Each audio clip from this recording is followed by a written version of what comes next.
1-1 लाख रुपए कम से कम।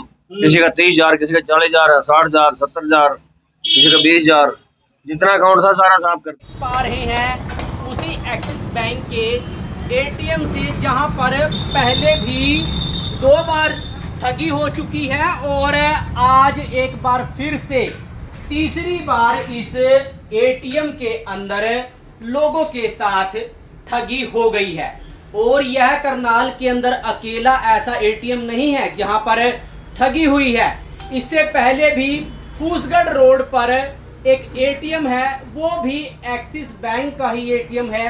उस एटीएम के अंदर भी एक ही तरीके से ठगी हो चुकी है। हम आपको इस समय दिखा रहे हैं वही एटीएम जहां पर आज लोगों के साथ ठगी हो गई। ठगी कैसे हुई वो हम आपको बताने का प्रयास करते हैं, आपको दिखाने का प्रयास करते हैं।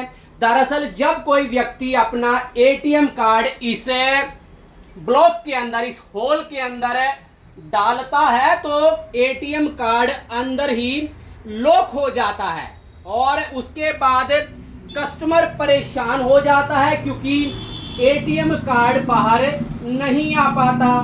लेकिन उसके बाद आप देख सकते हैं ऊपर कॉन्टैक्ट एटीएम इंजीनियर का यहाँ पर एक स्लिप लगाई हुई है और यह उन्हीं ठगों ने लगाई हुई है जो ठगी की वारदात को अंजाम देते हैं। यह आप एक लोकल नंबर देख पा रहे हैं, यह कोई कंपनी का नंबर नहीं है, यह कोई बैंक का नंबर नहीं है और यह नंबर उन्हीं ठगों के द्वारा यहाँ पर लिखा गया है कि अगर आपका एटीएम कार्ड इस होल के अंदर फंस जाता है तो आप इस नंबर पर कांटेक्ट करें।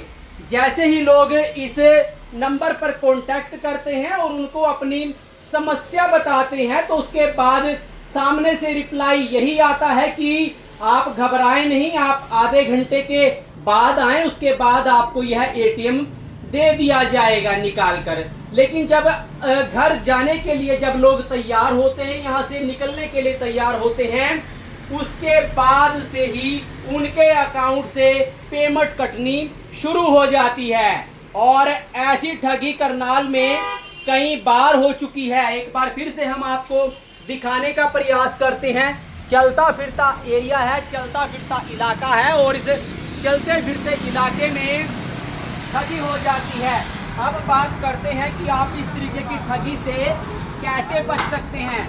जी हाँ, आप बच सकते हैं अगर आप थोड़ा ध्यान रखें। फिलहाल जो बैंक के अधिकारी हैं, जो इसे एक्सिस बैंक के अधिकारी हैं, उनके द्वारा अब इस बैंक को ताला लगवा दिया गया है क्योंकि कई बार इस एटीएम के अंदर ठगी हो चुकी है और आसपास के लोग भी आप देख सकते हैं, इन सभी को पता है कि इसी बैंक के अंदर कितनी बार ठगी हो चुकी है। हम बताना चाहेंगे कि अगर इस ठगी से बचने का भी नहीं लगाया, नहीं सिक्योरिटी गार्ड नहीं है जी, है नहीं सिक्योरिटी गार्ड होना चाहिए। सिक्योरिटी गार्ड, सिक्योरिटी गार्ड होना चाहिए जी यहाँ पे। अगर सिक्योरिटी गार्ड होता तो यह जितने लोगों के साथ ठगी हुई है ये नहीं होती, ये फ्रॉड नहीं होता जी। कितनी बार हो चुकी है? 3 बार हो गई जी, तीसरी बार है। ये तीसरी बार है। लगभग लाख रुपए निकल गया लोगों का रुपए कम से कम। किसी का 30,000, किसी का 40,000, 60,000, 70,000, किसी का 20,000, जितना अकाउंट था सारा साफ कर। कोई कार्रवाई नहीं। बैंक वाले आते हैं और उल्टा उसी की गलती निकालते हैं, तो ने ऐसा क्यों कर दिया बताओ। कोई मतलब कोई कार्रवाई नहीं है। फोन नंबर है उसका कार्रवाई कराओ, जो फोन नंबर लिखा हुआ है जो देखे क्या कार्रवाई होनी चाहिए। चाहे कहीं भी है, दूसरे देश का भी है, तब भी उसको ढूंढ निकालने चाहिए पुलिस को, लेकिन कोई कार्रवाई नहीं है। जो पैसे जिसके चले जाते हैं वो बेचारा रो बैठ के अपना घर चला जाता है। बैंक वाले कहते हैं तुम्हारी गलती है। अब बताओ क्या करें। बैंक वालों की ही गलती लगती है इसमें, तो गलती तो बैंक वालों की है। क्यों यहाँ क्यों आता है दूसरा आदमी कोई फ्रॉड करने के लिए? क्यों अपनी पर्ची लगा के जाता है यहाँ? सिक्योरिटी गार्ड यहाँ पर होना चाहिए। इतने पैसे लगा रखे हैं, इतने पैसे रोज जमा होते हैं यहाँ पे। सिक्योरिटी गार्ड 1 रुपए का भी नहीं है यहाँ। झाड़ू फेरने भी कभी कोई आता है, कभी नहीं आता। आज कितने लोग यहाँ पे आए थे जिनकी साथ ठगी हुई है? ऐसा है 3-4 लोगों की ठगी हुई है आज भी 3-4 लोग। हाँ जी 3-4 लोगों की ठगी हुई है। किसी के 50,000 है, किसी के 30,000 है, किसी के 20,000 है। ऐसे वो बैंक में भी हो गए चले आए, कुछ नहीं हुआ।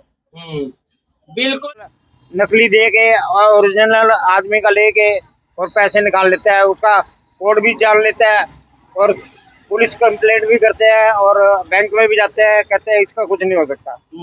ना तो फोटो निकाल के देते हैं भाई आप उस बंदे की फोटो निकाल के दो, इतना बुरा हाल है। ये करनाल में कई वारदात हो गई है, SBI नमस्ते चौक पे हुई है, यहाँ मीरा घाटी हुई है, इस ATM में सबसे ज्यादा हुई है। इसमें तीसरी बार हो गई हाँ है। जी हाँ जी। ये क्या करते हैं, नकली ATM कार्ड उसी कंपनी का दे देते हैं और हाथों में अनजान आदमी को पता नहीं है मेरे पैसे निकल गए हैं, बाद में पता चलता है भाई। तो ये हाल है जी।